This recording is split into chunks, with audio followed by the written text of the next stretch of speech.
ज्ञानरोचिपरिपूरितान्तर्बाह्याण्डकोशं हरितोपलाभम् तर्काभयेतं विधिशर्वपूर्वगीर्वाणविज्ञानदमानतोऽस्मि प्रथमो हनुमान्नाम द्वितीयो भीम एव च पूर्णप्रज्ञस्तृतीयस्तु भगवत्कार्यसाधकः बुद्धिर्बलं यशोधैर्यं निर्भयत्वम् अरोगता अजाड्यं वाक्पटुत्वं च हनूमत्स्मरणाद् भवेत् पृथ्वीमण्डलमध्यस्थाः पूर्णबोधमतानुगाः वैष्णवा विष्णुहृदयाः तान्नमस्ये गुरुन्मम जन्माद्यस्य यतोऽन्वयादितरतश्चार्थेष्वभिज्ञस्वराट् तेने ब्रह्महृदाय आदिकवये मुह्यन्ति यं सूरयः तेजो वारिमृदां यथा विनिमयो यत्र त्रिसर्गो मृषा धाम्ना स्वेन सदा निरस्तकुहकं सत्यं परं धीमहि ಸೌಂಡ್ ಮಾತ್ರ ಕೊಂಚ सृष्टिस्थित्यप्येहानियतिदृशितमो बन्धमोक्षाश्च यस्मात् अस्य श्रीब्रह्मरुद्र प्रभृतिसुरनरद्वीषशत्रुत्मकस्य विष्णोर्व्यस्ताः समस्ताः सकलगुणनिधिः सर्वदोषव्यपेतः पूर्णानन्दो व्ययो यो गुरुरपि परमः चिन्तयेतं महान्तम्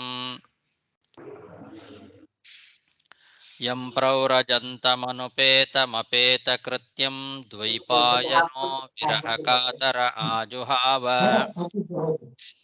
पुत्रेति तन्मयतया तरवोऽपि नेतुं सर्वभूतहृदयं मुनिमानतोऽस्मि श्रीगुरुभ्यो नमः हरिः ओम्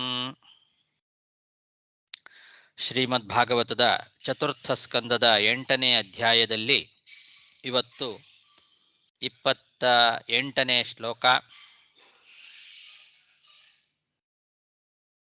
ಸದಸ್ಯಾವೂಚುಃ ಉತ್ಪತ್ಯಧ್ವನ್ಯಶರಣ ಉರುಕ್ಲೇಶ ದುರ್ಗಾಂತಕೋಗ್ರ ವ್ಯಾಳಾಕೃಷ್ಟೇ ವಿಷಯಮೃಗತೃಷ್ಣಾತ್ಮಗೇಹೋರುಭಾರಃ ದ್ವಂದ್ವಶ್ವಭ್ರೇ ಖಲಮೃಗಭಯೇ ಶೋಕದಾವೇಜ್ಞಸಾರ್ಥಃ ಪಾದೌ ಶಸ್ತೌ ಶರಣದಕದಾ ಯಾತಿ ಕಾಮೋಪಸೃಷ್ಟಃ.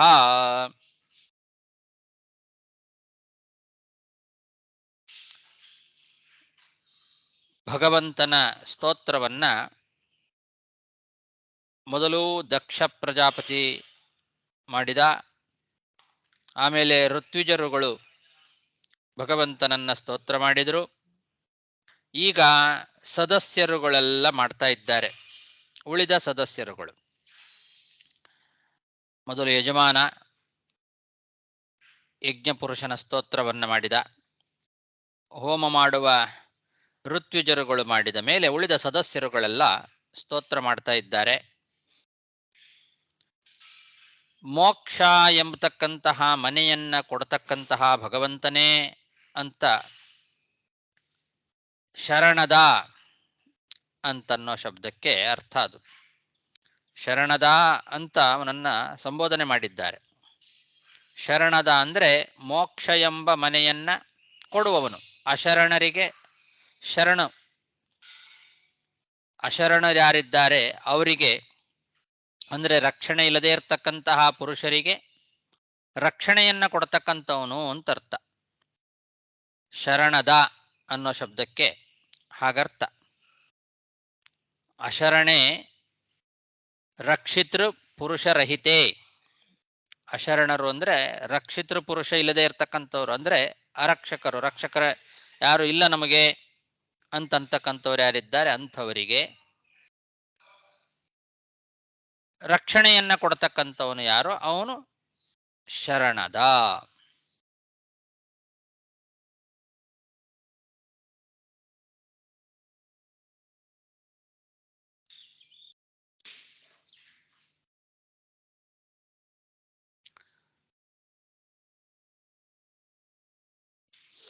ಅಂತಹ ಭಗವಂತನೇ ರಕ್ಷಣೆ ಅಂದ್ರೆ ನಮಗೆ ಮನೆ, ಅವನು ಕೊಡೋ ಮನೆ ಅಂದ್ರೆ ಮೋಕ್ಷವೇ.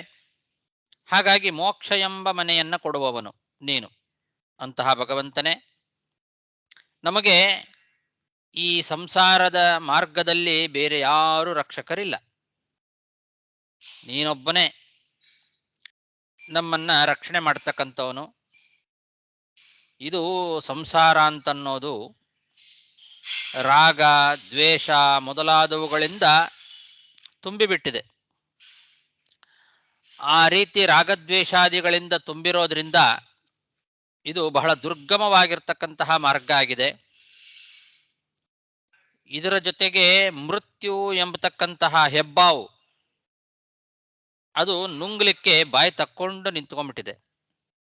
ಯಾವ ಕ್ಷಣದಲ್ಲಿ ಅದು ನಮ್ಮನ್ನ ನುಂಗ್ತದೆ ಹೇಳಲಿಕ್ಕೆ ಸಾಧ್ಯ ಇಲ್ಲ. ಮೃತ್ಯು ಯಾವ ಸಮಯದಲ್ಲಿ ಬರ್ತದೆ ಅಂತ ಹೇಳಲಿಕ್ಕೆ ಸಾಧ್ಯ ಇಲ್ಲ. ಸುಖ ಮತ್ತು ದುಃಖಗಳು ಅದು ಹಳ್ಳ ದಿನ್ನೆಗಳಿದ್ದಂತೆ. ಈ ಮಾರ್ಗದಲ್ಲಿ ಹೋಗೋರಿಗೆ ಹಳ್ಳ ದಿನ್ನೆಗಳಿದ್ದಂತೆ ಸುಖ ದುಃಖಗಳು. ಜೊತೆಗೆ ಈ ಕಾಡು ಮಾರ್ಗದಲ್ಲಿ ಮೃಗಗಳ ಭಯ. ಎಂಥ ಮೃಗಗಳು? ದುರ್ಜನರು. ದುರ್ಜನರೆಂಬ ಮೃಗಗಳ ಭಯ ಬೇರೆ ಇದೆ. ಕಾಡ್ಗಿಚ್ಚು ಬೇರೆ ಅವಾಗವಾಗ ಹತ್ತುಕೊಳ್ತದೆ. ಎಂಥದ್ದು ಕಾಡ್ಗಿಚ್ಚು? ಶೋಕ ಎಂಬತಕ್ಕಂತಹ ಕಾಡ್ಗಿಚ್ಚು, ಶೋಕದಾವ. ಇದರ ಜೊತೆಗೆ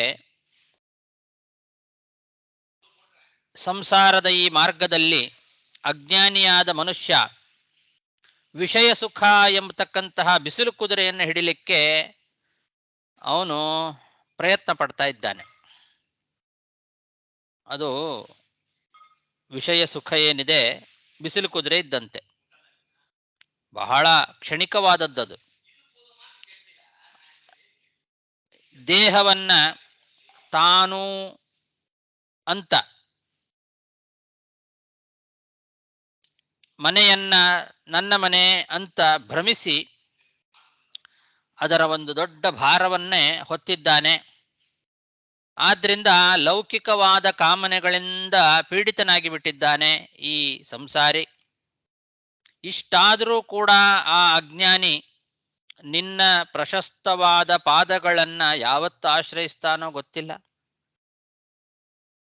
ಅಂತ ಸಂಸಾರಿ ಜೀವರ ಪರವಾಗಿ ಆ ಸದಸ್ಯರುಗಳೆಲ್ಲ ಸ್ತೋತ್ರ ಮಾಡ್ತಾ ಇದ್ದಾರೆ ಭಗವಂತನನ್ನ. ಭಗವಂತನ ಪಾದಗಳನ್ನು ಆಶ್ರಯಿಸಿ ಬಿಟ್ರೆ ಈ ಯಾವ ಭಾರ ಇರೋದಿಲ್ಲ, ಯಾವ ತೊಂದರೆಗಳು ಕೂಡ ಇರೋದಿಲ್ಲ.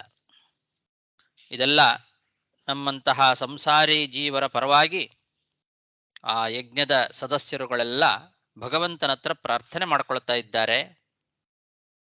ಇದು ನಾವೆಲ್ಲರೂ ಕೂಡ ದಾಸರು ಹೇಳಿದಂತೆ ಅಲ್ಲಿದೆ ನಮ್ಮ ಮನೆ, ಇಲ್ಲಿರುವುದು ಸುಮ್ಮನೆ ಅಂತ. ನಿಜವಾದ ನಮ್ಮ ಮನೆ ಮೋಕ್ಷ.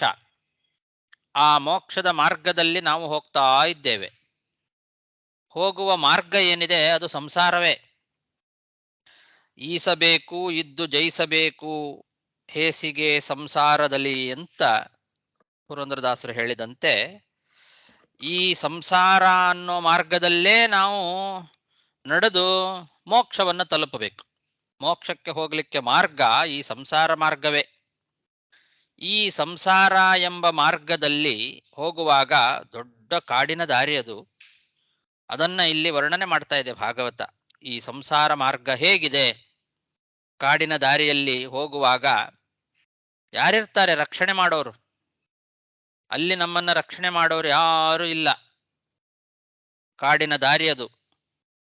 ಆ ಕಾಡಿನ ದಾರಿಯಲ್ಲಿ ಅದು ಬಹಳ ದುರ್ಗಮವಾದ ದಾರಿಯಾಗಿರುತ್ತೆ. ಹೋಗುವಾಗ ದಾರಿಯಲ್ಲಿ ಹೆಬ್ಬಾವು ಬಾಯಿ ತಕ್ಕೊಂಡು ನಿಂತಿದೆ, ಯಾವಾಗದ ನುಂಗುತ್ತದೋ ಹೇಳಲಿಕ್ಕೆ ಸಾಧ್ಯ ಇಲ್ಲ. ಆಮೇಲೆ ಹಳ್ಳ ದಿನ್ನೆಗಳೆಲ್ಲ ಇರ್ತಾವೆ. ಕಾಡು ಮೃಗಗಳ, ದುಷ್ಟ ಮೃಗಗಳ ಕಾಟ ಇರ್ತದೆ. ಅಲ್ಲಲ್ಲಿ ಕಾಡ್ಗಿಚ್ಚು ಹತ್ತುಕೊಂಡು ಉರಿತಾ ಇರ್ತದೆ. ಇಂತಹ ಕಷ್ಟಕರವಾದ ಮಾರ್ಗ. ಅಷ್ಟು ಮಾರ್ಗದಲ್ಲಿ ಎಲ್ಲಿಯಾದರೂ ಒಂಚೂರು ನೆರಳು ಸಿಕ್ಕರೆ, ಸ್ವಲ್ಪ ಏನಾದರೂ ನೀರೋ ಆಹಾರನೋ ಏನಾದರೂ ಸಿಕ್ಕರೆ ಅದೇ ದೊಡ್ಡದಾಗಿರ್ತದೆ. ಅಂತಹ ಒಂದು ಮಾರ್ಗದಲ್ಲಿ ಕಷ್ಟಪಡ್ತಾ ಹೋಗುವ ವ್ಯಕ್ತಿಯಂತೆ ನಾವೆಲ್ಲ ಈ ಸಂಸಾರ ಮಾರ್ಗದಲ್ಲಿ ಹೋಗ್ತಾ ಇದ್ದೇವೆ. ಈ ಸಂಸಾರ ಮಾರ್ಗದಲ್ಲೂ ನಮ್ಮನ್ನ ರಕ್ಷಣೆ ಮಾಡೋರು ಬೇರೆ ಯಾರೂ ಇಲ್ಲ. ಇದು ದುರ್ಗಮವಾಗಿದೆ. ಹೇಗೆ? ರಾಗದ್ವೇಷಾದಿಗಳಿಂದ ತುಂಬಿರೋದ್ರಿಂದ ಅದು ದುರ್ಗಮವಾಗಿದೆ. ದ್ವಂದ್ವ ಅಂದ್ರೆ ರಾಗದ್ವೇಷಗಳು. ದ್ವಂದ್ವ ಶ್ವಭ್ರೇ ಅಂತ ಇದ್ದಾರೆ. ದ್ವಂದ್ವ ಅಂದ್ರೆ ಸುಖ ದುಃಖಗಳು. ಅದು ಶ್ವಭ್ರ, ಗರ್ತ, ಹಳ್ಳ ದಿನ್ನೆಗಳು. ಬಹಳ ಕಷ್ಟಕರವಾದ ಮಾರ್ಗ. ಉರುಕ್ಲೇಶ, ದುರ್ಗಾನ್ ಅಂತಕ, ಉಗ್ರ ವ್ಯಾಳಾಕೃಷ್ಟ. ಉಗ್ರವಾದ ವ್ಯಾಳ. ವ್ಯಾಳ ಅಂತಂದ್ರೆ ಆ ಹೆಬ್ಬಾವು ಬಹಳ ಉಗ್ರವಾಗಿದೆ. ಬಾಯಿ ತಕ್ಕೊಂಡು ಕೂತಿದೆ. ಮೃತ್ಯು ಅದು ನಮಗೆ. ಹೆಬ್ಬಾವು ಅಂದ್ರೆ ಇಲ್ಲಿ ಮೃತ್ಯು. ಯಾವ ಸಮಯದಲ್ಲಿ ಬೇಕಾದರೂ ಮರಣ ಬರಬಹುದು. ಆ ಮೃತ್ಯು ಎಂಬತಕ್ಕಂತಹ ಹೆಬ್ಬಾವು ಬಾಯಿ ತಕ್ಕೊಂಡು ಕೂತಿದೆ. ಸುಖ ದುಃಖಗಳೆಂಬ ಹಳ್ಳ ದಿನ್ನೆಗಳಿದ್ದಾವೆ. ದುರ್ಜನರೆಂಬ ಮೃಗಗಳ ಭಯ ಇದೆ. ಖಲಮೃಗ ಭಯೇ.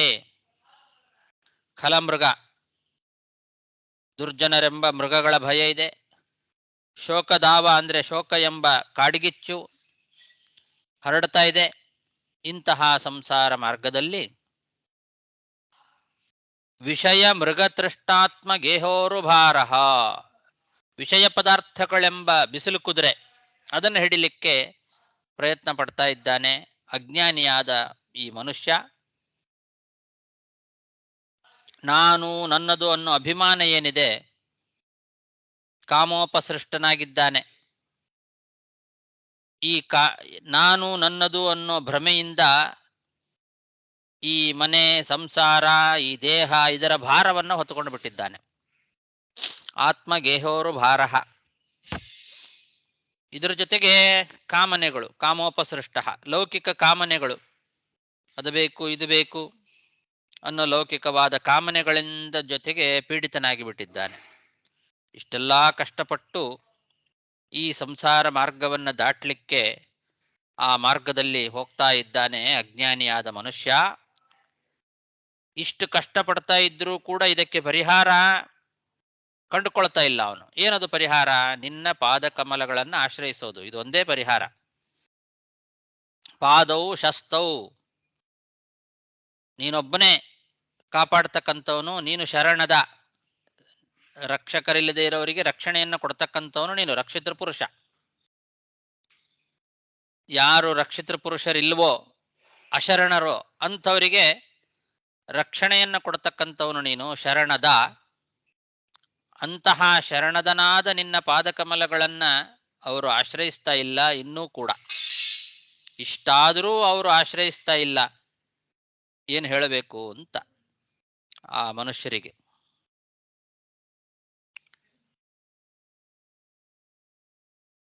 ಈ ಮರಳುಗಾಡು ಪ್ರದೇಶದಲ್ಲಿ ಸ್ವಲ್ಪ ನೀರು ಸಿಕ್ಕರೂ ಸಾಕು. ನೀರೇ ಇರೋದಿಲ್ಲ ಅಲ್ಲೆಲ್ಲೂ ಕೂಡ. ಮರಳುಗಾಡು ಪ್ರದೇಶದಲ್ಲಿ ಹೋಗುವಾಗ ನೀರೆಲ್ಲಾದರೂ ಸಿಗತ್ತೇನೋ ಅಂತ ಹುಡ್ಕೊಂಡು ಹೋಗ್ತಾರೆ. ದೂರದಲ್ಲಿ ನೀರು ಕಂಡಂಗೆ ಕಾಣಿಸತ್ತೆ. ಅಯ್ಯೋ ಅಲ್ಲಿ ನೀರಿದೆ, ಹೋಗೋಣ, ನೀರು ಕುಡಿಯೋಣ ಸ್ವಲ್ಪ ಅಂತ ತುಂಬಾ ಕಷ್ಟಪಟ್ಟು ಆ ನೀರಿಗೆ ಅಂತ ಹೋಗ್ತಾರೆ. ಅಲ್ಲಿ ಹೋಗಿ ನೋಡಿದ್ರೆ ಅದು ನೀರೇ ಆಗಿರೋದಿಲ್ಲ. ಅದನ್ನ ಮೃಗತೃಷ್ಣ ಅಂತ ಕರೀತಾರೆ. ಮರೀಚಿಕಾ ಜಲ. ಹಾಗೆ ಈ ಸಂಸಾರದಲ್ಲಿ ಎಲ್ಲಿಯಾದರೂ ಸುಖ ಇದೆಯಾ ಅಂತ ಹುಡುಕೊಂಡು ಕಷ್ಟಪಟ್ಟು ದೂರದಲ್ಲಿ ಕಾಣುವ ಆ ವಿಷಯ ಪದಾರ್ಥಗಳ ಸುಖ, ವಿಷಯ ಪದಾರ್ಥಗಳಿಂದ ನನಗೆ ಸುಖ ಇದೆ, ನನ್ನ ಇಂದ್ರಿಯಗಳಿಂದ ನಾನು ಸುಖಗಳನ್ನು ಅನುಭವಿಸಬಹುದು ಅಂತ ಆ ಇಂದ್ರಿಯಗಳ ಪದಾರ್ಥಗಳನ್ನ, ಆಯಾಯ ಇಂದ್ರಿಯಗಳಿಗೆ ಬೇಕಾಗುವ ಪದಾರ್ಥಗಳೇನಿದ್ದಾವೆ ಅವುಗಳನ್ನು ಅರಸ್ಕೊಂಡು ಹೋಗ್ತಾನೆ. ನಮ್ಮ ಇಂದ್ರಿಯಗಳಿಗೆ ಬೇಕಾಗುವ ಗುಣಗಳು, ಪದಾರ್ಥಗಳು, ತ್ವಕ್ ಮತ್ತು ಚಕ್ಷುರಿಂದ್ರಿಯ, ಶ್ರೋತ್ರೇಂದ್ರಿಯ, ಈ ಎಲ್ಲ ಇಂದ್ರಿಯಗಳಿಗೆ ಬೇಕಾಗುವಂತಹ ಪದಾರ್ಥಗಳು ಶಬ್ದ, ಸ್ಪರ್ಶ, ರೂಪ, ರಸ, ಗಂಧ ಇವುಗಳನ್ನು ಹುಡುಕೊಂಡು ಹೋಗ್ತಾನೆ. ಇದೆಲ್ಲ ಮೃಗತೃಷ್ಣ ಇದ್ದಂತೆ, ದೂರದಲ್ಲಿ ಕಾಣುವ ನೀರಿನಂತೆ. ಆ ಮರಳುಗಾಡು ಪ್ರದೇಶದಲ್ಲಿ ನೀರಿದೆಯೋ ಅಂತ ತಿಳ್ಕೊಂಡು ಭ್ರಮಿಸಿ ಆ ನೀರಿನ ಸುಖವನ್ನು ಅನುಭವಿಸಬೇಕು ಅಂತ ಕಷ್ಟಪಟ್ಟು ಹೋಗ್ತಾನೆ. ಆದರೆ ಅಲ್ಲಿ ನೀರಿರೋದಿಲ್ಲ, ಅದರಿಂದ ಸುಖ ಆಗೋದಿಲ್ಲ, ಇನ್ನು ದುಃಖವೇ ಜಾಸ್ತಿ ಆಗ್ತದೆ ಅವನಿಗೆ ಕಷ್ಟಪಟ್ಟು ಹೋಗಿದ್ದು. ಹಾಗೆ ವಿಷಯ ಪದಾರ್ಥಗಳಿಂದ ಸಿಗುವಂತಹ ಸುಖ ಅದು ನಮಗೆ ಇನ್ನೂ ಹೆಚ್ಚು ದುಃಖವನ್ನೇ ಉಂಟು ಮಾಡ್ತದೆ. ಇಷ್ಟಾದರೂ ಕಾಮೋಪಸೃಷ್ಟ, ಇನ್ನೂ ವಿಷಯ ಪದಾರ್ಥಗಳ ಅಪೇಕ್ಷೆ ಅವನಿಗೆ ಜಾಸ್ತಿನೇ ಆಗ್ತಾ ಇದೆ, ಅದನ್ನು ಬಿಡಲಿಕ್ಕೆ ಪ್ರಯತ್ನ ಮಾಡ್ತಾ ಇಲ್ಲ ಅವನು. ಇಂತಹ ಒಬ್ಬ ಸಂಸಾರಿ ಜೀವ ಯಾವಾಗ ನಿನ್ನ ಪಾದಕಮಲಗಳನ್ನು ಆಶ್ರಯಿಸ್ತಾನೋ ಅಂತ. ನೀನು ಶರಣದ, ನಿನ್ನ ಪಾದಕಮಲಗಳನ್ನು ಅವನು ಆಶ್ರಯಿಸಬೇಕಾಗಿದೆ. ಆದರೆ ಯಾವಾಗ ಮಾಡ್ತಾನೋ ಗೊತ್ತಿಲ್ಲ. ಕದಾ ಯಾತಿ, ಯಾವಾಗ ನಿನ್ನ ಪಾದಕಮಲಗಳನ್ನು ಆಶ್ರಯಿಸ್ತಾನೋ ಅಂತ ಇದ್ದಾರೆ. ಹೀಗೆ ಸದಸ್ಯರುಗಳೆಲ್ಲ ಆ ಭಗವಂತನನ್ನ ಸ್ತೋತ್ರ ಮಾಡಿದ್ದಾರೆ.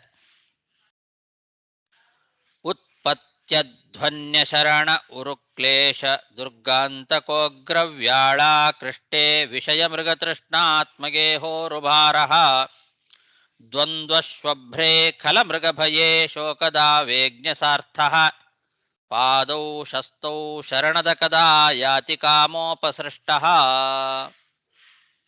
ರುದ್ರೌವಾಚ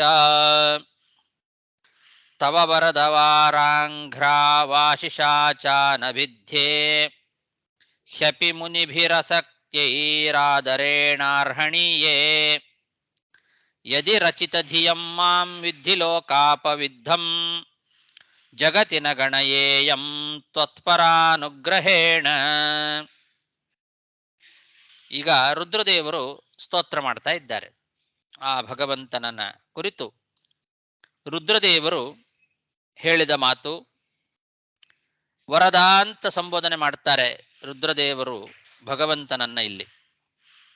ಹೇ ವರದ ಅಂದ್ರೆ ವರವನ್ನ ಕೊಡ್ತಕ್ಕಂಥವನು, ಎಲ್ಲರಿಗೂ ವರವನ್ನ ಕೊಡುವವನು ನೀನು ಅಂತ. ಬಹಳ ಜನ ವರವನ್ನ ಕೊಡುವವನು ರುದ್ರ ಅಂತ ತಿಳ್ಕೊಂಡು ಬಿಟ್ಟಿದ್ದಾರೆ. ಶೀಘ್ರ ಫಲವನ್ನ ಕೊಟ್ಟು ಬಿಡ್ತಾನೆ ರುದ್ರ ಅಂತ ಬಹಳಷ್ಟು ಜನ ಏನಾದರೂ ವರ ಬೇಕು ಅಂತಂದ್ರೆ ರುದ್ರದೇವರನ್ನೇ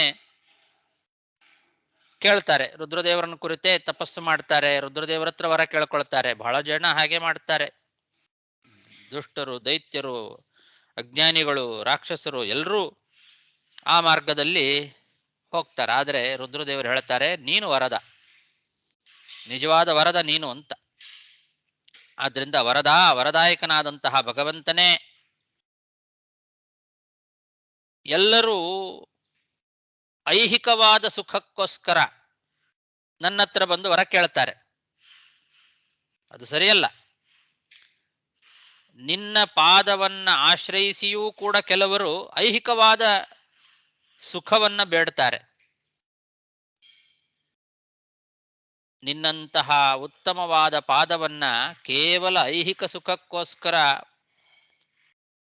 ಭಜನೆ ಮಾಡೋದು ಸರಿಯಲ್ಲ. ಬ್ರಹ್ಮಾದಿಗಳು ಮಹಾಮಹಾಜ್ಞಾನಿಗಳು ವಿಷಯಾಸಕ್ತಿಯನ್ನ ಬಿಟ್ಟವರು, ಅದರಿಂದ ನಿನ್ನ ಪಾದಲ ಕಮಲಗಳನ್ನು ಭಜನೆ ಮಾಡ್ತಾರೆ. ಅವರಿಗೆ ಯಾವ ವಿಷಯ ಪದಾರ್ಥದ ಆಸಕ್ತಿಯೂ ಇಲ್ಲ. ಬ್ರಹ್ಮಾದಿ ದೇವತೆಗಳೇನಿದ್ದಾರೆ ಮಹಾಮಹಾಜ್ಞಾನಿಗಳು, ಅವರಿಗೆ ಯಾವ ವಿಷಯ ಪದಾರ್ಥಗಳ ಆಸಕ್ತಿಯೂ ಇಲ್ಲ. ಅಂಥವರೂ ಕೂಡ ನಿನ್ನ ಪಾದ ಕಮಲಗಳನ್ನು ಭಜನೆ ಮಾಡುತ್ತಾರೆ. ಅವರಿಗೆ ಅಷ್ಟೇ ಸಾಕು, ಅದರಿಂದಲೇ ಸುಖ ಸಿಗುತ್ತವರಿಗೆ. ಐಹಿಕ ಸುಖವೂ ಕೂಡ ಅವರಿಗೆ ಸಿಕ್ಕೇ ಸಿಗತ್ತೆ, ಅಷ್ಟರಿಂದಲೇ. ಅದನ್ನು ಕೇಳಬೇಕು ಅಂತಿಲ್ಲ. ಕೇಳದೇ ಇದ್ರೂ ಅವರಿಗೆ ನಿನ್ನ ಪಾದ ಕಮಲಗಳನ್ನು ಧ್ಯಾನ ಮಾಡೋದ್ರಿಂದಲೇನೆ ಎಲ್ಲ ರೀತಿಯಾದ ಸುಖವೂ ಅವರಿಗೆ ಸಿಗತ್ತೆ. ಅಂತಹ ನಿನ್ನ ಪಾದದಲ್ಲಿ ಭಕ್ತಿಯಿಂದ ಮನಸ್ಸನ್ನ ಇಟ್ಟವನು ನಾನು ಅಂತಾರೆ ರುದ್ರದೇವರು. ನಿನ್ನ ಪಾದಗಳಲ್ಲಿ ಭಕ್ತಿಯಿಂದ ನಾನು ಮನಸ್ಸನ್ನ ಇಟ್ಟಿದ್ದೇನೆ.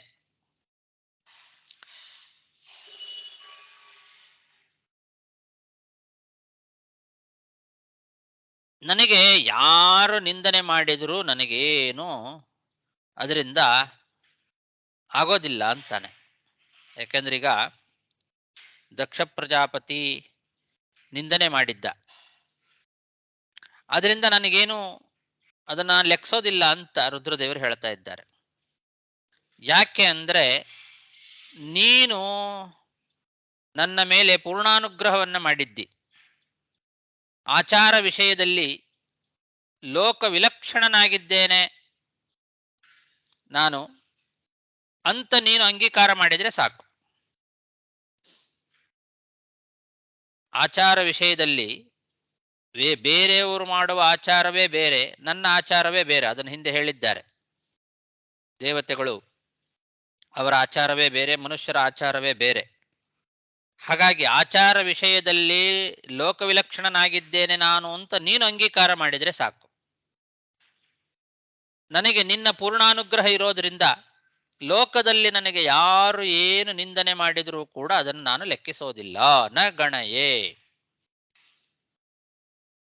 ಜಗತಿ ನ ಗಣಯೇಯಂ.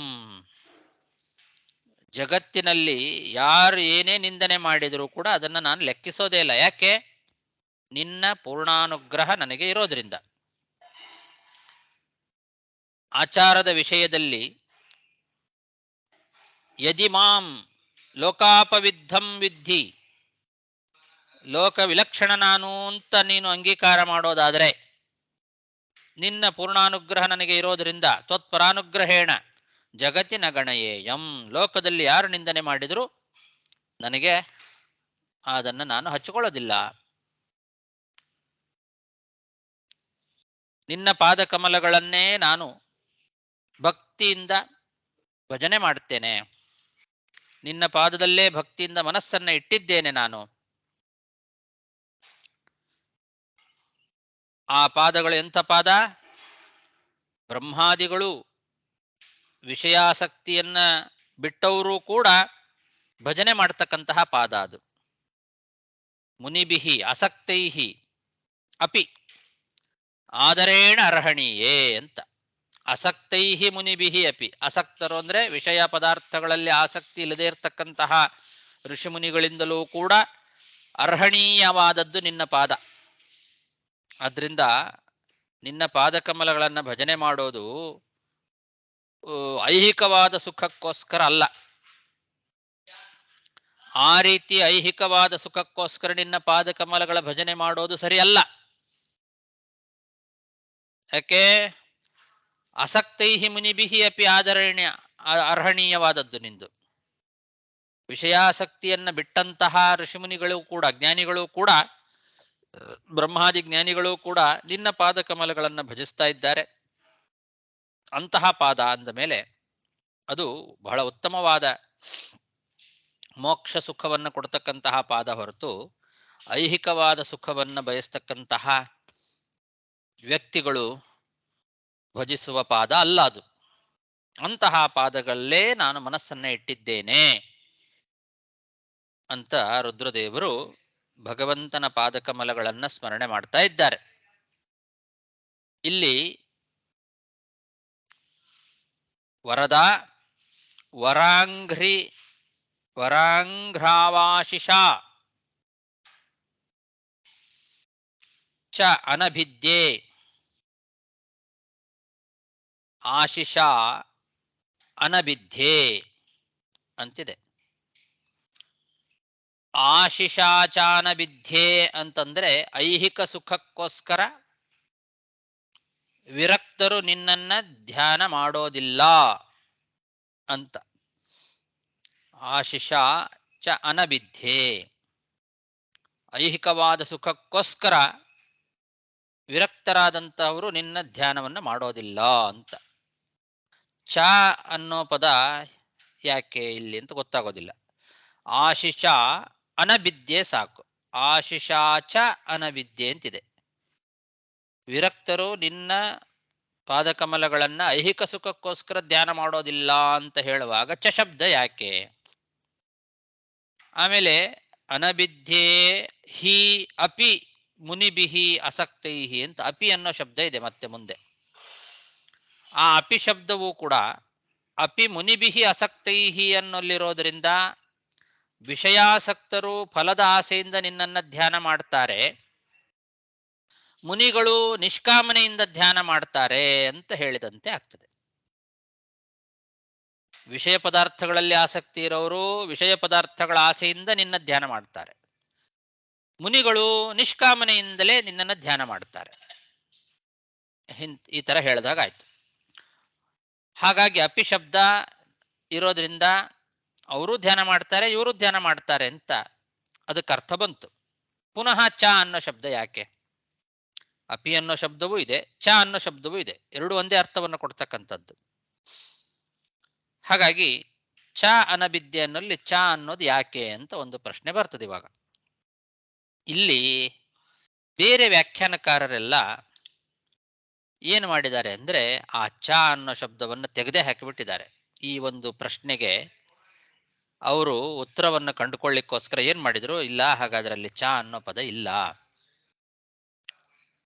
ವರಾಂಘ್ರಾವಾಶಿಷ ಚಾನಭಿದ್ಯೆ ಅಲ್ಲ, ಅದು ವರಾಂಘ್ರಾವಾಶಿಷಾಹೇ ಆಶಿಷೇ ಹಾಖಿಲಾರ್ಥೆ ಅಂತ ಬೇರೆನೆ ಪಾಠ ಇಟ್ಕೊಂಡ್ಬಿಟ್ರು ಅವರು.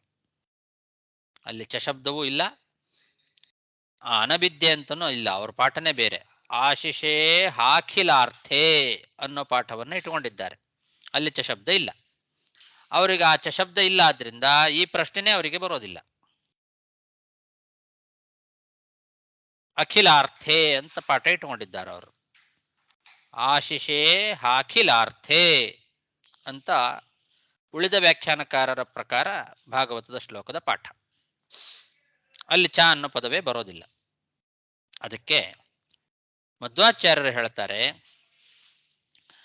ಇಲ್ಲಿ ಚ ಅನ್ನೋ ಶಬ್ದ ಇದೆ, ಚ ಅನಭಿದ್ಯೆ ಅಂತಾನೆ ಪಾಠ. ಹಾಗಾದ್ರೆ ಚ ಅನ್ನೋ ಶಬ್ದ ಯಾಕೆ ಅಂತ ಅನ್ನೋ ಪ್ರಶ್ನೆಗೆ ಉತ್ತರ ಏನು ಅಂದ್ರೆ, ವಿರಕ್ತರಿಗೆ ಅವರ ನಿಷ್ಕಾಮ ಧ್ಯಾನದಿಂದಲೇನೆ ಐಹಿಕ ಸುಖವನ್ನು ಕೊಡುತ್ತಾನೆ ಭಗವಂತ ಅನ್ನೋದನ್ನ ಚ ಅನ್ನೋ ಶಬ್ದ ಸಮುಚ್ಚಯ ಮಾಡ್ತಾ ಇದೆ ಅಂತೆ. ಈಗ ವಿರಕ್ತರಿದ್ದಾರೆ, ಅವರಿಗೆ ವಿಷಯ ಪದಾರ್ಥಗಳಲ್ಲಿ ಆಸಕ್ತಿ ಇಲ್ಲ, ನಿಷ್ಕಾಮವಾಗಿಯೇ ಭಗವಂತನ ಧ್ಯಾನ ಮಾಡ್ತಾರೆ, ಅವರಿಗೂ ಕೂಡ ಭಗವಂತ ಐಹಿಕ ಸುಖವನ್ನ ಕೊಡ್ತಾನೆ, ಕೇಳದೇ ಇದ್ರೂ ಕೊಡ್ತಾನೆ. ಈ ಒಂದು ವಿಶೇಷ ತಿಳಿಸ್ಬೇಕಾಗಿದೆ. ಅದಕ್ಕೋಸ್ಕರ ಅಲ್ಲಿ ಚ ಅನ್ನೋ ಶಬ್ದ ಇದೆ. ಐಹಿಕ ಸುಖವನ್ನ ಬೇಡದೇ ಇರತಕ್ಕಂಥವರಿಗೂ ಕೂಡ, ಕೇವಲ ನಿಷ್ಕಾಮನೆಯಿಂದ ನಿನ್ನ ಪಾದಗಳನ್ನ ಧ್ಯಾನ ಮಾಡತಕ್ಕಂತಹ ಋಷಿಮುನಿಗಳೇನಿದ್ದಾರೆ, ನಿಷ್ಕಾಮ ಭಕ್ತರು, ಅಂಥವರಿಗೂ ಕೂಡ ಭಗವಂತ ನೀನು ಐಹಿಕವಾದ ಫಲಗಳನ್ನೂ ಕೊಡ್ತಿದ್ದೀ ಅನ್ನೋದನ್ನ ಚ ಶಬ್ದ ಸಮುಚ್ಚಯ ಮಾಡ್ತಾ ಇದೆ. ಅದಕ್ಕೋಸ್ಕರ ಅಲ್ಲಿ ಚ ಅನ್ನೋ ಶಬ್ದ ಇರೋದು. ಇಷ್ಟು ವಿಶೇಷವಾದ ಒಂದು ಅರ್ಥವನ್ನ ಕೊಡುವಂತಹ ಚ ಶಬ್ದ, ಅದನ್ನ ಬಿಡಬಾರದು. ಅದಕ್ಕೆ ಮಧ್ವಾಚಾರ್ಯರು ಅದನ್ನು ತೋರಿಸಿಕೊಟ್ರು ನಮಗೆ. ಆಶಿಷೋಪಿ ತತಯೇವ ಭವಂತೀತ್ಯತಃ ಅತಃ ಚ ಶಬ್ದ. ಆಶಿಷೋಪಿ ತತಯೇವ ಭವಂತಿ ಇತ್ಯತಃ ಚ ಶಬ್ದ ಅಂತ. ಅಂದ್ರೆ ವಿರಕ್ತರಾದ ಮುನಿಗಳು ಐಹಿಕ ಫಲಗಳು, ಆ ವಿರಕ್ತರಾದ ಮುನಿಗಳಿಗೂ ಆ ಐಹಿಕವಾದ ಫಲಗಳು ಅವರ ನಿಷ್ಕಾಮವಾದ ಧ್ಯಾನದಿಂದಲೇ ಸಿಗ್ತದೆ ಅನ್ನೋದನ್ನ ತಿಳಿಸ್ಲಿಕ್ಕೆ ಈ ಶ್ಲೋಕದಲ್ಲಿ ಚ ಅನ್ನೋ ಶಬ್ದ ಇದೆ ಅಂತ ಮಧ್ವಾಚಾರ್ಯ ಬರೆದಿದ್ದಾರೆ. ಹೀಗೆ ಚ ಅನ್ನೋ ಶಬ್ದವನ್ನ ಅಲ್ಲಿ ಇದೆ ಅಂತ ಹೇಳಿ ಅದಕ್ಕೆ ಏನ್ ಅರ್ಥ ಅಂತನೂ ಕೂಡ ತಿಳಿಸಿರೋದ್ರಿಂದ ಏನು ಗೊತ್ತಾಗ್ತದೆ, ಬೇರೆಯವರು ಇಟ್ಕೊಂಡ ಆ ಪಾಠ ಸರಿಯಲ್ಲ. ಆಶಿಷೇಹ ಅಖಿಲಾರ್ಥೇ ಅನ್ನೋ ಪಾಠ ಸರಿಯಲ್ಲ, ಆಶಿಷ ಚಾನವಿದ್ಯೆ ಅನ್ನೋ ಪಾಠವೇ ಸರಿಯಾದ ಪಾಠ ಅಂತನ್ನೋದು ಅದರಿಂದ ಗೊತ್ತಾಗ್ತದೆ. ಹೀಗೆ ಐಹಿಕವಾದ ಫಲದ ಅಪೇಕ್ಷೆ ಇಲ್ಲದೆ ಇರತಕ್ಕಂತಹ ಬ್ರಹ್ಮಾದಿ ಋಷಿಮುನಿಗಳು ಕೂಡ ನಿನ್ನ ಪಾದವನ್ನು ಧ್ಯಾನ ಮಾಡ್ತಾ ಇದ್ದಾರೆ. ಅವರು ಆ ಐಹಿಕವಾದ ಫಲಗಳನ್ನು ಅಪೇಕ್ಷೆ ಪಡದೇ ಇದ್ರೂ ಕೂಡ ಅವರಿಗೆ ಆ ಐಹಿಕವಾದ ಫಲಗಳನ್ನು ನೀನು ಕೊಡ್ತೀರಿ. ಅಷ್ಟರಿಂದಲೇ ಅವರಿಗದು ಸಿಗ್ತಾ ಇದೆ. ಆದ್ರಿಂದ ಅವರು ಪ್ರತ್ಯೇಕವಾಗಿ ಅದನ್ನು ಕೇಳೋ ಅಗತ್ಯ ಇಲ್ಲ. ಅಂತಹ ಪಾದ ನಿನ್ನ ಪಾದ. ಆ ಪಾದದಲ್ಲಿ ನಾನು ಸದಾ ನನ್ನ ಮನಸ್ಸನ್ನ ಇಟ್ಟಿದ್ದೇನೆ. ನೀನು ನನ್ನನ್ನ ಅಂಗೀಕಾರ ಮಾಡಿದರೆ ಸಾಕು. ಏನಂತ? ಲೋಕಾಪವಿದ್ಧಂ, ಲೋಕವಿಲಕ್ಷಣ ಆಚಾರ ವಿಷಯದಲ್ಲಿ ನಾನು ಲೋಕವಿಲಕ್ಷಣ ಅಂತ ನೀನು ಅಂಗೀಕಾರ ಮಾಡಿದರೆ ಸಾಕು. ನಿನ್ನ ಪೂರ್ಣಾನುಗ್ರಹದಿಂದ ಲೋಕದಲ್ಲಿ ನನಗೆ ಯಾರು ನಿಂದನೆ ಮಾಡಿದರೂ ಕೂಡ ನಾನು ಅದನ್ನು ಲೆಕ್ಕಿಸೋದಿಲ್ಲ ಅಂತ ರುದ್ರದೇವರು ಭಗವಂತನನ್ನ ಕುರಿತು ಸ್ತೋತ್ರ ಮಾಡ್ತಾ ಇದ್ದಾರೆ. ರುದ್ರೌವಾಚ ತವ ವರದವರಾಂಘ್ರಾವಾಶಿಷಾಚಾನ ವಿದ್ಯೇ ಹ್ಯಪಿ ಮುನಿಭಿರಸಕ್ತೈರಾದರೇಣಾರ್ಹಣೀಯೇ ಯದಿ ರಚಿತ ಧಿಯಂ ಮಾಂ ವಿದ್ಧಿ ಲೋಕಾಪವಿದ್ಧಂ ಜಗತಿ ನ ಗಣಯೇಯಂ ತ್ವತ್ಪರಾನುಗ್ರಹೇಣ.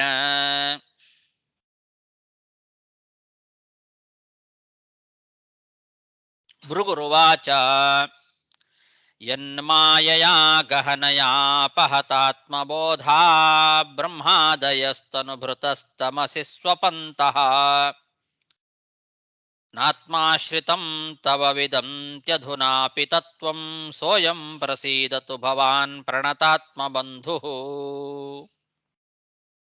ಈಗ ಭೃಗು ಋಷಿಗಳು ಸ್ತೋತ್ರ ಮಾಡ್ತಾ ಇದ್ದಾರೆ. ರುದ್ರದೇವರ ಸ್ತೋತ್ರದ ನಂತರದಲ್ಲಿ ಭೃಗು ಮುನಿಗಳು ಏನಂತ ಭಗವಂತನನ್ನ ಸ್ತೋತ್ರ ಮಾಡ್ತಾ ಇದ್ದಾರೆ ಅಂದ್ರೆ,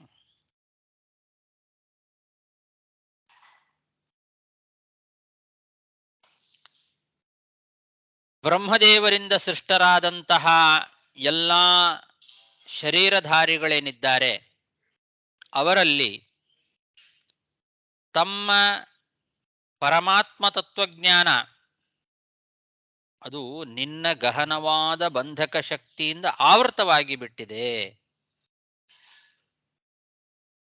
ಗಹನಯ ಯನ್ ಮಾಯಯ ಅಪಹತ ಆತ್ಮಬೋಧಾಹ. ಭಗವಂತನ ಮಾಯೆ ಅಂದ್ರೆ ಬಂಧಕ ಶಕ್ತಿ, ಅದು ಬಹಳ ಗಹನವಾದದ್ದು. ಆ ಗಹನವಾದ ಬಂಧಕ ಶಕ್ತಿಯಿಂದ ಎಲ್ಲಾ ಜೀವರುಗಳಲ್ಲಿ ಇರುವ ಪರಮಾತ್ಮನ ತತ್ವಜ್ಞಾನ ಅನ್ನೋದು ಆವೃತವಾಗಿ ಬಿಟ್ಟಿದೆ. ಅಷ್ಟೇ ಅಲ್ಲ, ಅವರೆಲ್ಲ ಅಜ್ಞಾನದ ನಿದ್ದೆಯಲ್ಲಿ ಮುಳುಗಿಬಿಟ್ಟಿದ್ದಾರೆ. ಸ್ವಪಂತಹ ಅಂತ, ಅಜ್ಞಾನ ಎಂಬ ನಿದ್ದೆಯಲ್ಲಿ ಮುಳುಗಿಬಿಟ್ಟಿದ್ದಾರೆ. ಆದ್ರಿಂದ ತಮ್ಮ ವಿಷಯದಲ್ಲಿ ಕರ್ಮಾನುಸಾರವಾಗಿ ಪ್ರೇರಣೆಯನ್ನ ನೀಡುವ ನಿನ್ನ ಸ್ವಭಾವವನ್ನ ಅವರು ಇವತ್ತಿಗೂ ತಿಳಿತಾ ಇಲ್ಲ.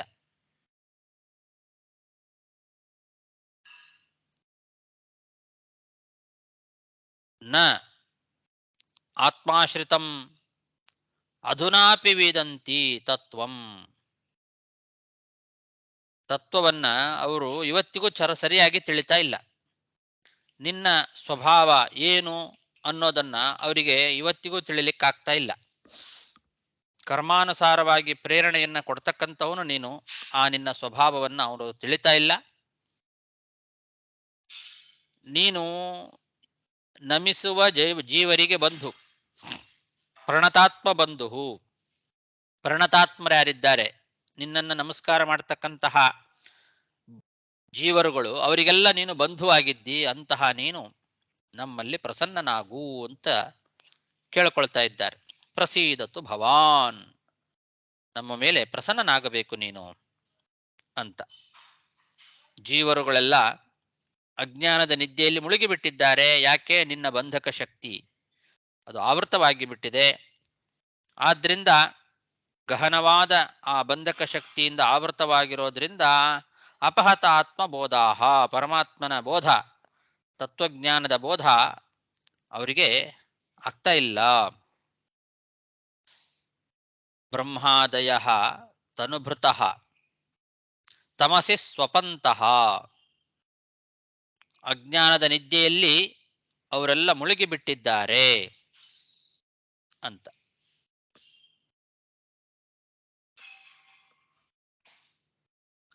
ಬ್ರಹ್ಮಾದಿ ದೇವತೆಗಳಿಗೂ ಕೂಡ ಭಗವಂತನ ತತ್ವಜ್ಞಾನ ದುರ್ಲಭವಾದದ್ದು ಅಂದ ಮೇಲೆ ಉಳಿದ ಜೀವರುಗಳಿಗೆ ಆ ಭಗವಂತನ ತತ್ವಜ್ಞಾನ ಅಂತನ್ನೋದು ದುರ್ಲಭ ಅಂತ ಪ್ರತ್ಯೇಕ ಹೇಳಬೇಕೇನು?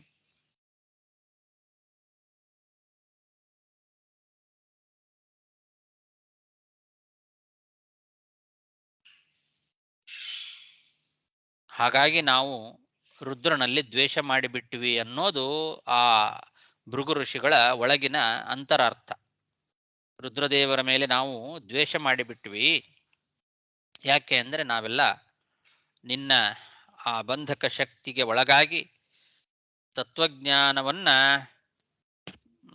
ಮರೆಮಾಚಿಕೊಂಡು ಬಿಟ್ಟಿದ್ವಿ.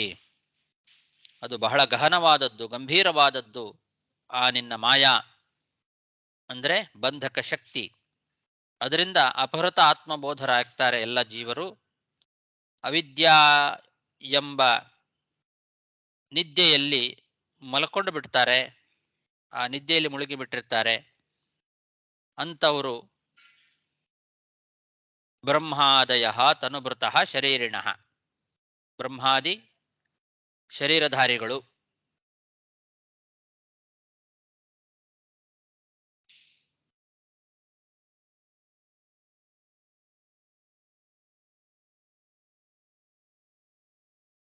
ಇಲ್ಲಿ ಬ್ರಹ್ಮಾದಯ ಅಂತನ್ನೋದಕ್ಕೆ ಬ್ರಹ್ಮ ಆದಿಹಿ ಏಷಾಂತೆ ಅಂತ ಇಟ್ಟುಕೊಳ್ಬೇಕು. ಬ್ರಹ್ಮದೇವರನ್ನ ಬಿಟ್ಟು ಉಳಿದವರು ಅಂತ ಇಟ್ಟುಕೊಳ್ಬೇಕು.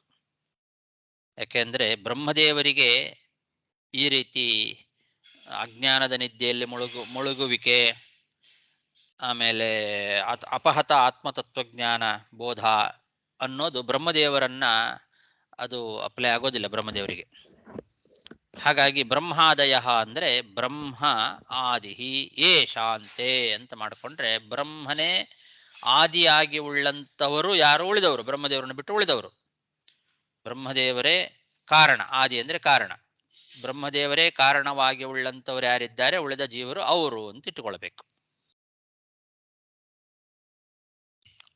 ಅಂತಹ ಜೀವರುಗಳು ಅಜ್ಞಾನ ಎಂಬ ನಿದ್ದೆಯಲ್ಲಿ ಮುಳುಗಿರ್ತಾರೆ. ನಿನ್ನ ಗಹನವಾದ ಬಂಧಕ ಶಕ್ತಿ ಅವರಿಗೆ ಆವೃತವಾದ್ರಿಂದ ಪರಮಾತ್ಮನ ತತ್ವಜ್ಞಾನ ಅವರಿಗೆ ಸರಿಯಾಗಿ ಸಿಗೋದಿಲ್ಲ, ಆವೃತವಾಗಿ ಬಿಟ್ಟಿರ್ತದೆ. ಆದ್ದರಿಂದ ಅವರು ನಿನ್ನ ಸ್ವಭಾವವನ್ನು ಇವತ್ತಿಗೂ ಸರಿಯಾಗಿ ತಿಳಿತಾ ಇಲ್ಲ ಅಂತ ಈ ರೀತಿ ಅರ್ಥವನ್ನ ಮಾಡಿಕೊಳ್ಬೇಕು. ಅಂತಹ ನೀನು ನನ್ನ ಮೇಲೆ ಪ್ರಸನ್ನನಾಗು, ಜೀವರಿಗೆಲ್ಲ ನಮಿಸುವ ಜೀವರಿಗೆಲ್ಲ ಬಂಧು ಆಗಿದ್ದಿ, ನೀನು ಪ್ರಣತಾತ್ಮ ಬಂಧುವಾಗಿದ್ದಿ, ನಮ್ಮ ಮೇಲೆ ಪ್ರಸನ್ನನಾಗು ಅಂತ ಪ್ರಾರ್ಥನೆ ಮಾಡ್ತಾ ಇದ್ದಾರೆ. ಯನ್ಮಾಯಯಾ ಗಹನಯಾಪಹತಾತ್ಮಬೋಧಾ ಬ್ರಹ್ಮಾದಯಸ್ತನುಭೃತಸ್ತಮಸಿ ಸ್ವಪಂತಃ ನಾತ್ಮಾಶ್ರಿತಂ ತವ ವಿದಂತ್ಯಧುನಾಪಿ ತತ್ವಂ ಸೋಯಂ ಪ್ರಸೀದತು ಭವಾನ್ ಪ್ರಣತಾತ್ಮ ಬಂಧು. ಸಾಕು. ಶ್ರೀಕೃಷ್ಣಾರ್ಪಣಮಸ್ತು. ಒಂದು ಎರಡು ಪ್ರಶ್ನೆ ಕೇಳಿ. ಈ ಬ್ರಹ್ಮಾದಿ ಎಂಬ ಆದಿನ ಅದು ಬಿಟ್ಟು ಹೇಳಿರ್ಲ ನೀವು, ಅದು ಎರಡು ಅರ್ಥ. ಆದಿ ಎಂಬಕ ಒಂದು ಕೂಡಿಕೊಂಡು ಮತ್ತು ಬಿಟ್ಟು ಎರಡೂ ಅರ್ಥ ಇದೆಯಾ? ಹೌದು, ಅದು ಕರ್ಮಧಾರೆಯ ಸಮಾಸವನ್ನ, ಅದಿದು ಬ್ರಹ್ಮ ಆದಿ ಏಷಾಂತೆ ಅಂತ ಹೇಳಿ ಸಮಾಸವನ್ನ ಎರಡು ರೀತಿ ಮಾಡ್ಲಿಕ್ಕೆ ಬರ್ತದೆ. ಬ್ರಹ್ಮನೇ ಆದಿಯಾಗಿ ಉಳ್ಳವರು ಯಾರೋ ಅವರು ಉಳ್ಳವರನ್ನು ಮಾತ್ರ ತಗೊಳ್ಬೇಕು, ಬ್ರಹ್ಮದೇವರನ್ನು ಬಿಟ್ಟು ಬಿಡ್ಬೇಕು. ಅವಾಗ ಬ್ರಹ್ಮ ಆದಿ ಏಷಾಂತೆ ಓಕೆ ಅಂತ ಓಕೆ ಬಹುರಿ ಸಮಾಸ. ಓಕೆ. ಹ್ಮ್. ಈ ಕರ್ಮಧಾರೆಯ ಬಹುರಿಗೆ ಏನ್ ವ್ಯತ್ಯಾಸ ಬರ್ತದೆ ನೀವು ಬಹುವೀರಿಂದ್ರ? ಬಹುರಿ ಸಮಾಸದಲ್ಲೇನೆ ಹಾ ಅರ್ಥ ಎರಡು ರೀತಿನೂ ಮಾಡ್ಕೊಳಿಕ್ ಬರ್ತದೆ. ಅದನ್ನ ಬಿಟ್ಟು ತಗೊಳ್ಳೋದು, ಅದನ್ನ ಸೇರಿಸ್ಕೊಂಡು ತಗೊಳ್ಳೋದು. ತದ್ಗುಣ ಸಂವಿಜ್ಞಾನ ಅತದ್ಗುಣ ಸಂವಿಜ್ಞಾನ ಅಂತ ಕರೀತಾರೆ ಅದಕ್ಕೆ. ಸರಿ. ತದ್ಗುಣ ಸಂವಿಜ್ಞಾನ ಬಹುರಿ ಅಂತಂದ್ರೆ ಬ್ರಹ್ಮದೇವರನ್ನು ಕೂಡ ಸೇರಿಸ್ಕೊಂಡು ಮಾಡಿದ್ರೆ ಅದು ತದ್ಗುಣ ಸಂವಿಜ್ಞಾನ ಬಹುರಿ. ತದ್ಗುಣವನ್ನು ಸೇರಿಸ್ಕೊಂಡು, ಇಲ್ಲ ಅದನ್ನು ಬಿಟ್ಟು ಮಾಡಿದ್ರೆ ಅತದ್ಗುಣ ಸಂವಿಜ್ಞಾನ. ಓಕೆ. ಅಲ್ಲಿ ಬಂದು ಇವರು ಪದರತ್ನಾವಳಿಯಲ್ಲಿ ಬ್ರಹ್ಮ ಆದಿ ಏಷ ಅಂತ ನೀವ್ ಹೇಳಿದಾಗ ಕೊಟ್ಟಿದ್ದಾರೆ. ಬ್ರಹ್ಮಾದಯ ತನು ಮೃತಃ ಹಾಗಿಟ್ಕೊಳ್ಬೇಕು. ಹೌದು. ಹಾಗಾಗಿ ಬ್ರಹ್ಮದೇವರಿಗೆ ಅದು ಅಪ್ಲೈ ಆಗೋದಿಲ್ಲ. ತನು ಮೃತಃನ ಶರೀರನಗನ ಅಥವಾ ಶರೀರ ಒಳ್ಳವರು. ತನು ಅಂದ್ರೆ ಶರೀರ, ತನು ಮೃತಃ ಅಂದ್ರೆ ಶರೀರಧಾರಿಗಳು. ಓಕೆ. ಇಲ್ಲಿ ಒಂದು ಪದ ಪ್ರಕಾಶಿಗೆ ಅಲ್ಲಿ ಬಂದು ಬ್ರಹ್ಮಾದಿಗೆ ಕಾರಣಂ ಯೇಷಾಂ ಕೊಟ್ಟು ಅದು ಹಂಗಂದ್ರೆ ಆದಿ ಶಬ್ದಕ್ಕೆ ಕಾರಣ ಅಂತ ಅರ್ಥ. ಅವಾಗ ಏನಾಯ್ತು, ಬ್ರಹ್ಮದೇವರು ಕಾರಣವಾಗಿ ಉಳ್ಳಂತಹ ಜೀವಿಗಳು ಅಂದ್ರೆ ಬ್ರಹ್ಮದೇವರು ಸೃಷ್ಟಿ ಮಾಡಿದ ಜೀವಿಗಳು ಅಂತ ಆಯ್ತು. ಅವಾಗ ಬ್ರಹ್ಮದೇವರು ಬರೋದಿಲ್ಲ. ಓಕೆ. ಓಕೆ. ಆಮೇಲೆ ಇಲ್ಲಿ 29ನೇ ಶ್ಲೋಕದಲ್ಲಿ ಲಟ್ಟಾರ್ತೆ ಲೋಟನ್ ಕೊಟ್ಟಿದೆ ವಿದ್ಧಿ, ರೈಟ್? ಲೋಕಾಪ ವಿದ್ಧಂ, ರೈಟ್? ವಿದ್ಧಂ ವಿದ್ಧಿ ಕೊಟ್ಟಿದ್ದಾರೆ. ಅಲ್ಲಿ ಬಂದು ಲಟ್ಟಾರ್ತೆ ಲೋಟನ್ ಕೊಟ್ಟು ಏನರ್ಥ ಅಲ್ಲ, ಅದು ಬಂದು ವಿದ್ಧ ಅಂಬದು ಬಂದು ಲಟ್ಲಿ ಲೋಟ್ಲಿ ತಗೊಂಬೋಗ್ಲರ್ತವೆ. ಲಟ್ ಏನ್ ಅರ್ಥವನ್ನ ಕೊಡ್ತದೋ ಆ ಅರ್ಥದಲ್ಲಿ ಲೋಟ್ ಪ್ರಯೋಗ ಮಾಡಿದ್ದಾರೆ. ವಿದ್ಯೆ ಅನ್ನೋದು ಲೋಟ್. ಅದು ಲೋಟ್ ಅರ್ಥವನ್ನ ಕೊಡೋದಿಲ್ಲ, ಲಟ್ ಅರ್ಥವನ್ನ ಕೊಡ್ತದೆ. ತಿಳ್ಕೋ ಅಂತ ಅವನಿಗೆ ಆಜ್ಞೆ ಮಾಡೋದಲ್ಲ. ಲೋಟ್ ಯಾವಾಗ್ಲೂ ಕೂಡ ಆಜ್ಞೆ ಮಾಡೋದು. ನೀನ್ ತಿಳ್ಕೋ ಅಂತ. ಅದು ಆಜ್ಞಾರ್ಥಕವಲ್ಲ, ಅಪ್ಪಣೆ ಮಾಡೋದಲ್ಲ, ಪ್ರಾರ್ಥನೆ ಮಾಡ್ತಿರೋದು. ನಿನ್ನವನನ್ನಾಗಿ ನನ್ನನ್ನ ಸ್ವೀಕಾರ ಮಾಡುವಂತ ಪ್ರಾರ್ಥನೆ ಅದು. ನೀನು ನನ್ನನ್ನು ಅಂಗೀಕಾರ ಮಾಡಿದ್ರೆ ಸಾಕು. ನಾನು ಲೋಕ ವಿಲಕ್ಷಣ ಅಂತ ನೀನು ಅಂಗೀಕಾರ ಮಾಡೋದಾದ್ರೆ ಯದಿ ವಿದ್ಧಿ ಅಂತ ಲೋಟ ಪದ ಲೋಟ ಪ್ರಯೋಗ ಮಾಡಿದ್ದು ಲೋಟ ಅರ್ಥದಲ್ಲ, ಲಟ್ ಅರ್ಥದಲ್ಲಿ ಅಂತ.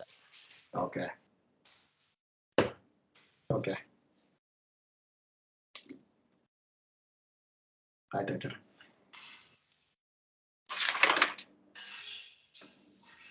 ಈ ಇನ್ನೊಂದು ಮೊದಲ ಶ್ಲೋಕ ಬಂದು ಈ ದೃಷ್ಟಾಂತ ಕೊಟ್ಟಿದ್ದಾರೆ, ಅದಕ್ಕೆ ಲಕ್ಷಣ ಉಂಟಾ? ಅದು ಬಂದು ಈ ತರ ಬಂದು ನಿಮಗೆ ಬಂದು ಏನು ಸೋಕಾದ ಕಾಡುತ್ತೀ ಏನ್ ಹೇಳಿರಿ. ವಿಶೇಷ ಅಂದ್ರೆ ಬಂದು ಸುಡುವ ಕುದುರೆ ಅಂದ್ರೆ ಏನಂತ ಸರ್? ಬಿಸಿಲು ಕುದುರೆ ಅಂತಾರಲ್ಲ. ಬಿಸಿಲು ಕುದುರೆ ಅಂದ್ರೆ ಅದೇನು ಕಾಣಲ್ ನೀರ್, ಅದನ್ನ ತಮಿಳ್ಲಿ ಆ ನೀರಾಗೆ ತಿಳಿತೆ ಅದು ನೀರ್ ಹಾಗೆ ಇರುತ್ತೆ, ನೀರ್ ಅಲ್ಲ ಅದು. ಓಕೆ. ಆದ್ರೆ ನೀರ್ ತರನೇ ಕಾಣಿಸುತ್ತೆ. ಈಗ ಬಿಸಿಲು ಬಿದ್ದಿರುತ್ತೆ, ದೂರದಲ್ಲಿಂದ ನಾವು ನೋಡಿದ್ರೆ ನೀರ್ ತರ ಕಾಣಿಸುತ್ತೆ. ಓಕೆ. ಅದು ನೀರ್ ಆಗಿರೋದಿಲ್ಲ, ಹತ್ರ ಹೋಗಿ ನೋಡಿದ್ರೆ ಅದು ನೀರಲ್ಲ ಅಂತ ಗೊತ್ತಾಗತ್ತೆ. ಅದು ಆ ತರ ವಿಷಯ ಪದಾರ್ಥದ ಸುಖ. ದೂರದಿಂದ ಅದು ಒಳ್ಳೆ ಸುಖ ಅಂತ ನಮಗನ್ಸತ್ತೆ, ಆದ್ರೆ ಅದು ಸುಖ ಆಗಿರೋದಿಲ್ಲ. ಆ ತರ ಕುದುರೆ ಎಂಬ ಶಬ್ದ ನೀರನ್ನು ಸೇರುತ್ತೆ, ಹಂಗಲ್ಲ. ಅದಕ್ಕೆ ಅದು ಇದು ಅರ್ಥ. ಅದು ಬಿಸಿಲು ಕುದುರೆ ಅನ್ನೋದು ಒಂದು ಪಾರಿಭಾಷಿಕ ಶಬ್ದ.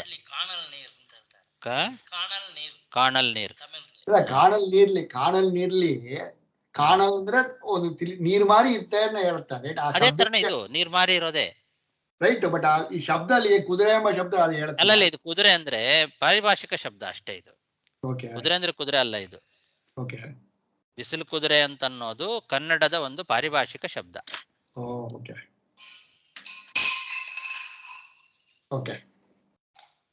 ಕಾಣಲ್ ನೀರ್, ಕಾಣಲ್ ನೀರ, ಕಾಣಲ್ ನೀರ್ ಅಂದ್ರು ಬಿಸಿಲು ಕುದುರೆ ಅಂದ್ರು ಒಂದೇ ಅರ್ಥ. ನೀರಂತೆ ಮೃಗತೃಷ್ಣ ಅಂತ ಕೂಡ ಕರೀತಾರೆ ಇದರಲ್ಲಿ. ಸಂಸ್ಕೃತದಲ್ಲಿ ಅದನ್ನು ಮೃಗತೃಷ್ಣ ಅಂತ ಕರೀತಾರೆ. ಮೃಗತೃಷ್ಣ. ಓಕೆ. ಅದು ಮೃಗ ಎಂಬ ಶಬ್ದಕ್ಕೆ ಏನ್ ಬರ್ತೇನೆ ಈಗ ಅರ್ಥ? ಅಲ್ಲೂ ಅಷ್ಟೇ ಅರ್ಥ. ಅದು ಹಾಗೆ, ಅದೊಂದು ಪಾರಿಭಾಷಿಕ ಶಬ್ದ, ಮೃಗತೃಷ್ಣ ಅಂತ. Okay. ಅಲ್ಲಿ ಮೃಗ ತೃಷ್ಣ ಅಂತ ಹಾಗೆಲ್ಲ ಪ್ರತ್ಯೇಕ ಪದಗಳನ್ನು ಮಾಡ್ಕೊಂಡು ನೋಡ್ಲಿಕ್ಕೆ ಹೋಗಬಾರ್ದು. ಬಿಸಿಲು, ಕುದುರೆ ಅಂತ ಪ್ರತ್ಯೇಕ ಮಾಡ್ಕೊಂಡು ಅದಕ್ಕೆ ಅರ್ಥ ಹೇಗೆ ನೋಡ್ಲಿಕ್ಕೆ ಹೋಗಬಾರ್ದು. ಹಾಗೆ ಅವೆಲ್ಲ ಪಾರಿಭಾಷಿಕ ಶಬ್ದಗಳು ಅಂತ. ಪಾರಿಭಾಷಿಕ ಶಬ್ದ ಅಂದ್ರೆ ಆಡು ನುಡಿಯಲ್ಲಿ ಬಂದ ಮಾತುಗಳು ಅಂತ. Okay. ನಾವು ಮಾತಾಡ್ತಾ ಮಾತಾಡ್ತಾ ಆ ಮಾತುಗಳು ಬಂದಿರತ್ತಲ್ಲ, ಒಂದೊಂದಕ್ಕೆ ಒಂದೊಂದು ಅರ್ಥ ಇರ್ತದೆ ಪದಗಳಿಗೆ. Okay. ಆ ಥರದ್ದು. Okay. ಆ ಪದಗಳನ್ನ ಶಬ್ದಗಳನ್ನೆಲ್ಲ ಒಡೆದು ನೋಡ್ಲಿಕ್ಕೆ ಹೋಗಬಾರ್ದು ಆವಾಗ. Okay. ಆ ಥರದ್ದು ಬೇಕಾದ ಶಬ್ದಗಳಿದ್ದಾವೆ ನಾವು ಆಡು ಭಾಷೆಯಲ್ಲಿ ಆಡುವ ಮಾತುಗಳು. ಓಕೆ, ಅರ್ಥ ಆಯ್ತು.